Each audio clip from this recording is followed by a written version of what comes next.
কিন্তু মানুষের ভালোবাসা পাবেন না। আপনার অশ্লীলতা যারা দেখেন, অশ্লীলতাকে যারা সাপোর্ট করেন, তারা কিন্তু আসলে মন থেকে ভালোবাসেন না। তারা ক্ষণিকের সময়ের জন্য এই অশ্লীলতাটা।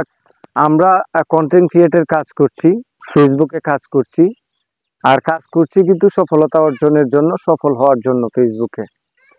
তো আমরা কন্টেন্ট ক্রিয়েট করছি, কন্টেন্ট ক্রিয়েট করতে গিয়ে কতজন আসলে সফল হয়েছে, এই বিষয়টা খুবই গুরুত্বপূর্ণ।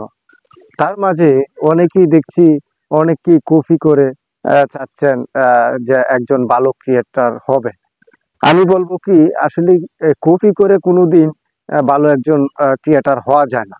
আমি নিজে আসলেই আমি কাউকে কপি করি না, আমি আমাকেই কপি করি। তো সুতরাং যারা আমরা ফেসবুকে কাজ করব, আমাদের একটা জিনিস মাথায় রাখতে হবে যে আমরা কাউকে কপি করে না, আমরা আমাদের নিজের যে প্রতিভা আছে সেটাকে কাজে লাগিয়ে আমরা এই যে কন্টেন্ট ক্রিয়েটর নামক একটা জগৎ আছে, সেই জগতে যেন আমরা সফলতা অর্জন করতে পারি। এবং আরেকটা বিষয় বলি, আসলে সফলতার মুখ কজনাই দেখেছে। আমাদের হাতে গোনা মুষ্টিময় কিছু লোকই কিন্তু সফলতার মুখ দেখেছে। তো সুতরাং আমরা যে কাজ করছি বা আমরা যে কাজ করব, আমরা কাজ করার আগে বা কাজ করছি আমাদের খুবই ভেবে চিন্তা ভাবনা করেই কিন্তু আমাদের কাজগুলি করতে হবে। অনেকেই ভাবছে যে ফেসবুকে আসলাম রাতারাতি, এসে আমি সফল হয়ে যাব, ডলার নিয়ে বাড়িতে চলে যাব। আসলে বিষয়টা এরকম না। আর অনেকেই আসছে, দেখা যাচ্ছে অডিয়েন্সদের জন্য কোনো কিছু তৈরি করছে না, তৈরি করছে যারা ক্রিয়েটার, যারা ফেসবুকে কাজ করছে তাদের জন্য তৈরি করছে। কিভাবে কাজ করলে কি হবে না হবে, বিভিন্ন ভুলভাল তথ্য কিন্তু দিচ্ছে।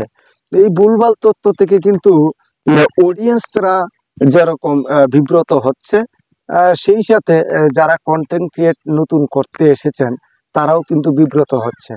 সেই বিব্রতকর পরিস্থিতিতে যারা তৈরি করেছেন, আমি তাদেরকে বলবো যে আপনারা, আমরা কন্টেন্ট ক্রিয়েটার বা কন্টেন্টের কাজ করতে এসেছি কাউকে বিব্রত করার জন্য না। আর এরকম কোনো তথ্য দেওয়ার জন্য আসি নাই যে আমার তথ্যটা শুনে একজন মানুষের ক্ষতির কারণ হতে পারে। আমরা আসলে এটা একটা জগৎ, এটাকে যে যে যার প্রতিভা যেরকম, সেই প্রতিভা দিয়ে যারা কাজে লাগা, সেটা অনেক দূর এগিয়ে যেতে পারে। আজকে অনেক ক্রিয়েটর আছে দেখেন, সারা বিশ্বের মানুষ তাদেরকে চিনে। তো এই আপনি যদি বিশ্বর কাছে পরিচিত লাভ করতে চান বা পরিচিত হতে চান, সেই ক্ষেত্রে আপনার এরকম কাজ করতে হবে যে কাজগুলি আপনার আসলেই তারা দেখে, আপনার ভিডিওগুলি দেখে, আপনার কাজগুলি দেখে তারা মুগ্ধ হবে। নিজের যে একটা ক্যাটাগরি আছে, এই ক্যাটাগরি অনুযায়ী কথা না বলে যদি নিজের ক্যাটাগরি ওভারটেক করে আমরা যদি কাজ করি, সেই ক্ষেত্রে সমাজের কাছে যতটুকু আমরা না ঘৃণিত, ঘৃণার পাত্র হব, তার থেকে বেশি কিন্তু এই যে ক্রিয়েটর যারা আছে তারাও কিন্তু আমাদেরকে ঘৃণার চোখে দেখবে।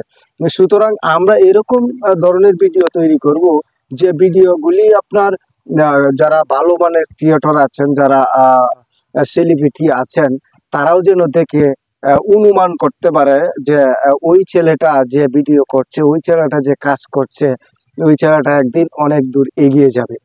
সেই ক্ষেত্রে আমি বলবো আপনারা খুবই ধীরতার সাথে, খুবই মাধুর্যতার সাথে এবং অশ্লীলতাকে পরিহার করে এই ফেসবুকে কাজ করছেন, কন্টেন্ট ক্রিয়েটরের কাজ করছেন, করেন। আমি মনে করি অশ্লীলতা সমাজের জন্য একটা ক্ষতির কারণ, একটা ব্যাধি। সেই অশ্লীলতার দিকে যাওয়া যাবে না। অশ্লীলতার দিকে গিয়ে ভিডিও যদি তৈরি করেন, সেই ক্ষেত্রে ভিউ পাবেন বেশি, কিন্তু মানুষের ভালোবাসা পাবেন না। আপনার অশ্লীলতা যারা দেখেন, অশ্লীলতাকে যারা সাপোর্ট করেন, তারা কিন্তু আসলে মন থেকে ভালোবাসেন না। তারা ক্ষণিকের সময়ের জন্য এই অশ্লীলতাটাকে উপভোগ করেন। সুতরাং অশ্লীলতাকে আমরা কখনোই প্রশ্রয় দিব না। আর যারা অশ্লীল ভিডিওগুলি তৈরি করছেন, আমি আপনাদেরকে বলবো, টাকা ইনকাম করার মাধ্যম, অনেক মাধ্যম রয়েছে। তার মধ্যে একটা মাধ্যম হলো কন্টেন্টের কাজ করা। এই যে আমি যে অশ্লীলতা করেই যে রাতারাতি আমার ভাইরাল হতে হবে, আমার টাকা ইনকাম করতে হবে, আসলে জীবনটা তো, আপনি যদি বেঁচে থাকেন তাহলে তো জীবনটা এরকম না যে রাতারাতির মধ্যে আপনার সকালে উঠবেন, রাত্রে বড়লোক হবেন, সকালে উঠবেন, দুনিয়া ছেড়ে চলে যাবেন। দুনিয়া ছেড়েও যদি চলে যান, আর এরকম কোনো কাজ করে যাওয়া যাবে না যে কাজটা করে গেলে আখেরাতেও আমাদেরকে এইটার জবাবদিহিতা করতে হবে। সুতরাং আমরা মুসলমান হিসাবে অনেক বিষয়বস্তু রয়েছে, অনেক ছবি ভিডিও এগুলি রেখে যাওয়া যায় না মৃত্যুর পরেও। বর্তমান যুগ যেহেতু এটা একটা প্রাধান্য পেয়েছে, এটা একটা কর্মস্থল, সেই ক্ষেত্রে আমরা কাজ করছি। সুতরাং আমরা সকলেই মাধুর্যতা বজায় রেখে অশ্লীলতাকে পরিহার করে কাজ করি, ইনশাল্লাহ সকলের সফলতা আসবে। ধন্যবাদ, সকলেই ভালো থাকবেন। আসসালামু আলাইকুম।